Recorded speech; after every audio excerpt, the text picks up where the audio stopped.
It's a little funny giving advice on rentals from the perspective of a planner. Like I could go on and on and on about the nuances of what you need here and there, but it's going to be so different across different venues, across different styles, across different budgets. So the purpose of this podcast is to be more high level. Again, collaboration with the vendor team, making sure everybody has what they need, reserving what you need, reserving it early, and then knowing you can make changes as you go, and just choosing beautiful things that complement your design. Live your life within the moment, and don't go wait until the morning. Welcome to The Wedding Plan. My name is Tyler Spire, and me and my team produce bespoke events across the globe. This podcast is where I share key advice for planning your own wedding, as well as behind-the-scenes adventures and stories from the events we produce.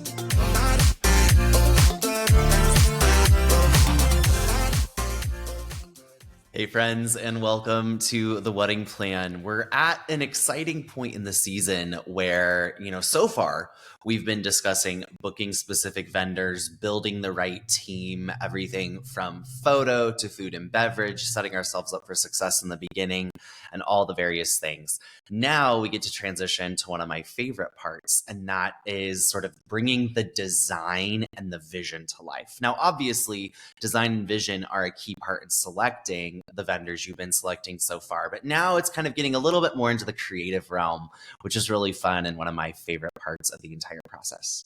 In this episode, we're going to be talking about rentals.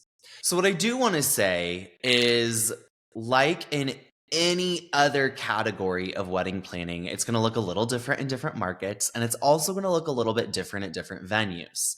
If you remember from our venue conversation, there's some venues like a hotel, a country club, or even some, other private estates and things have a lot of built-in rentals or things on site. Most hotels have a set of chairs, tables, china that you can use. Most venues have some things that you can use. And then there's some where you really have to bring in everything from scratch. If you are bringing in everything from scratch, I hope you're working with a planner. If you're not working with a planner, I hope you are working with a really good caterer that knows how to coordinate all of those rentals and make sure that everything comes in that you need, because it can be quite the task. Our team, as full service planners, we have really long color-coded spreadsheets of exactly what we need at a full build out. We work with the caterer, we work with all the things to kind of coordinate all of those needs. So the first step in choosing your rentals and deciding what you're going to do about rentals at your wedding is seeing what you do need. And your planner will often guide you in this, or, your venue may guide you if you don't have a planner. And it's figuring out, what do you need? So if you're at a hotel, for example, and they have tables and chairs and china and basic white linens and all of those things, you may not need anything. You may want things, but you may not need anything for good service. Now, there are some hotels that will give you one set of chairs and you need the chairs for the ceremony. So it's really important to understand from your venue what's included, what do you have, and what do I need to bring in order to make my wedding day successful. In addition to checking with the venue, it's really important to checking in with a few key vendors. The three that I like to check in with in regards to rental needs would, one, be catering, if that is separate from the venue, making sure that you fully understand all of their needs. Two would be bartenders, if that's a separate company from catering. And again, if that's separate from the venue, making sure that they have the bar space they need, the glassware they need. A lot of these companies will tell you, they'll say, this is what I need for this menu, this style of service. They'll give you a list of their needs. And that way you can make sure they're taken care of. And then finally, music.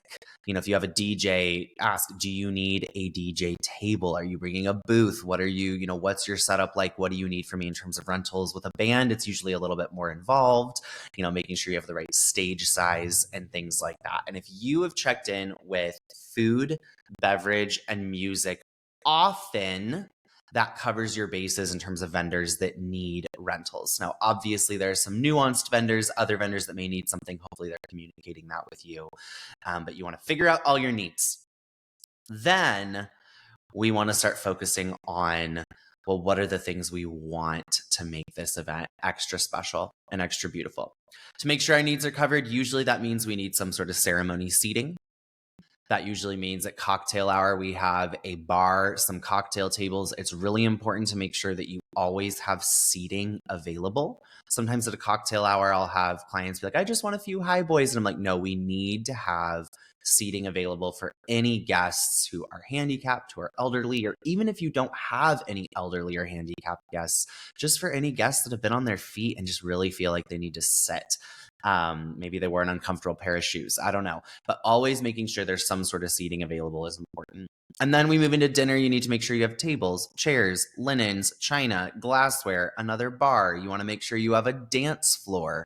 You want to make sure you have a stage if the band needs a stage. Going through just, again, the list of needs for a successful night. And then the fun begins. Once we know what our needs are, then we get to decide where we want to choose things that are just really beautiful and really, make the event extra special. Examples of wants and things that I love and really enhance an event are getting really beautiful chairs. Maybe not using the venue set of chairs, but getting something that's like really beautiful. I like to tell my clients, when you're looking out across a dining room or a dining space, the chair is one of the main things you're seeing across the space because it's surrounding the table even more so than the linen. If you're doing low flowers, often you're seeing the chairs even more so than floral. If you're doing tall floral, obviously that's different. But having a beautiful chair, if it fits in your budget, I think really elevates a setting. Another fun thing to consider, upgrading, and again, it may be not even be an upgrade, it may just be a need if you're bringing it all in anyways, would be linens. Beautiful linens are another way to just really elevate a space. And then finally, beautiful china. Even if it's just getting a charger plate, if you're hearing charger plate and don't know what that is, that's like the big plate that sits on the table that goes under the dinner plate. It's there to look beautiful. It's often seen in more like formal dining settings, but it adds that degree of elegance, and then having beautiful glassware, flatware, all those details can really just, again, enhance the space. When my clients say, where should we upgrade? What should we do? Those are my top three: chairs, linens, china. If we can get those three things really beautiful, it will elevate the entire room. Now, obviously, I like to continue from there. It's always fun to get a beautiful seamless dance floor, a beautiful stage facade, custom bars, lounges, fun backdrops, all the things. I could go on and on about the world of design possibilities. But if you're listening to this and you're saying, if I had to focus on just a few things, what would you recommend? I usually say chairs, linens, china, and then build from there.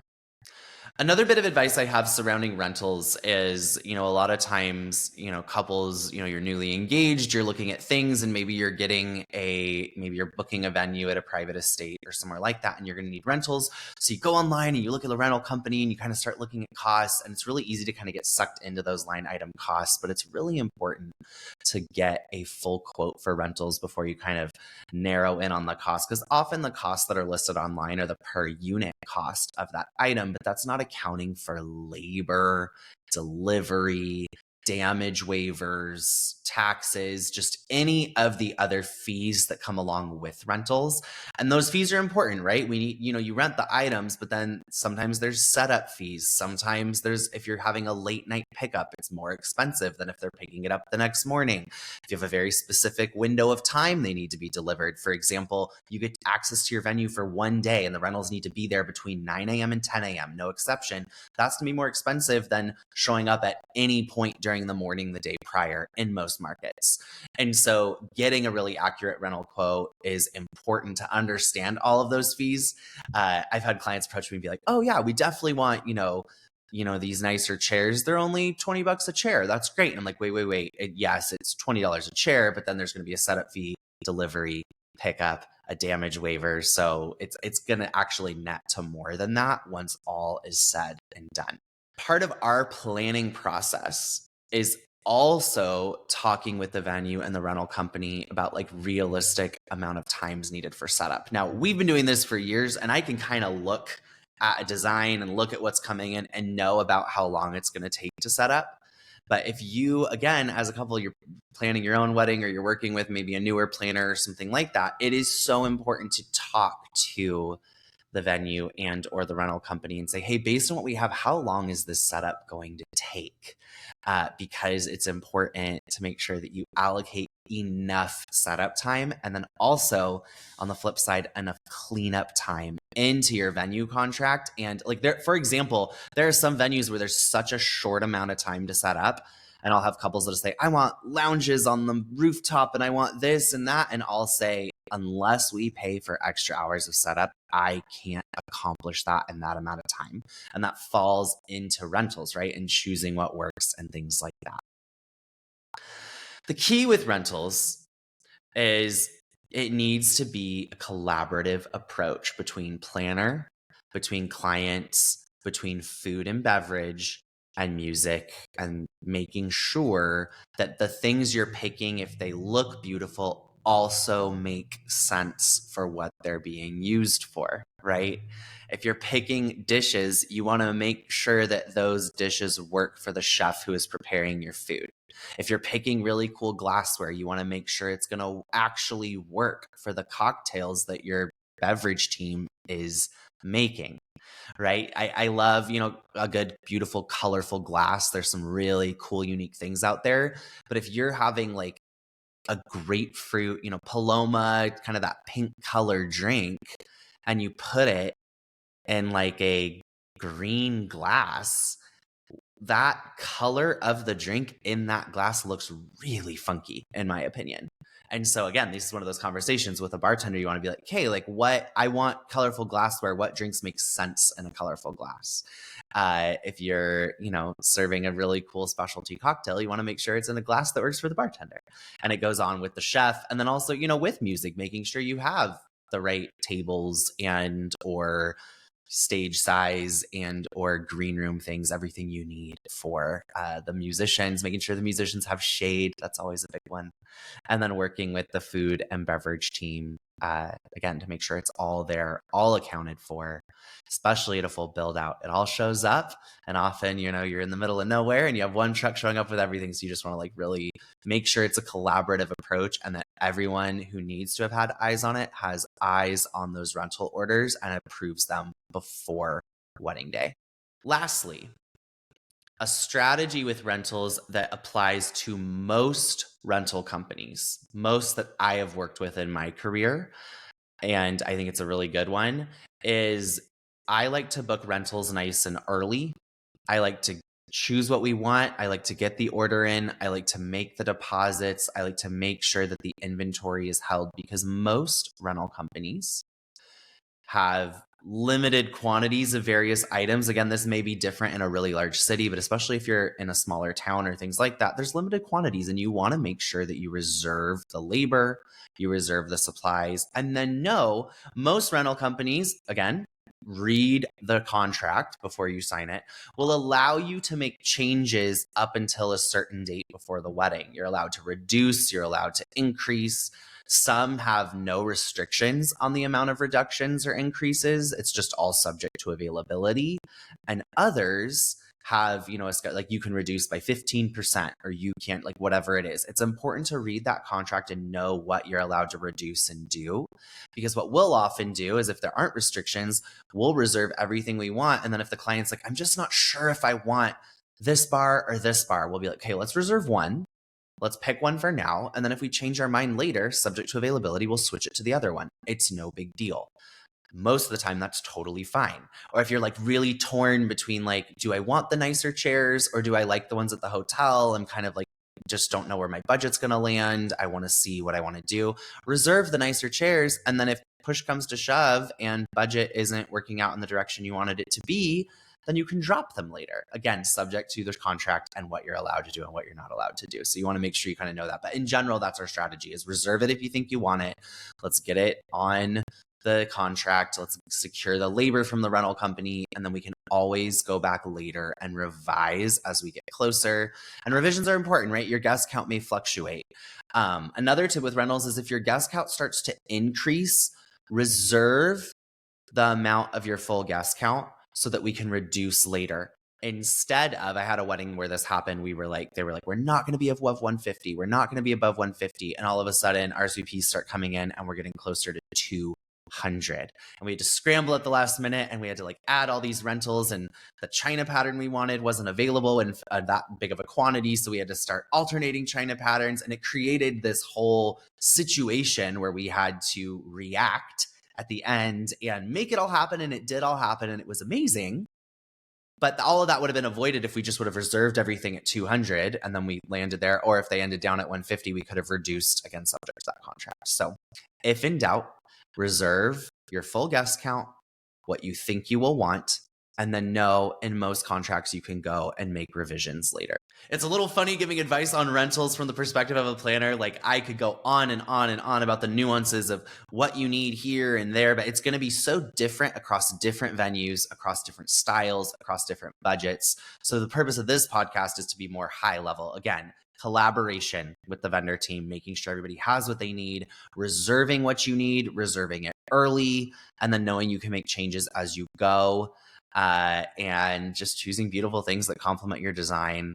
And so, yeah, rentals are super fun, guys. I highly recommend going to a rental showroom when there's one available to actually see things in person versus just seeing things online.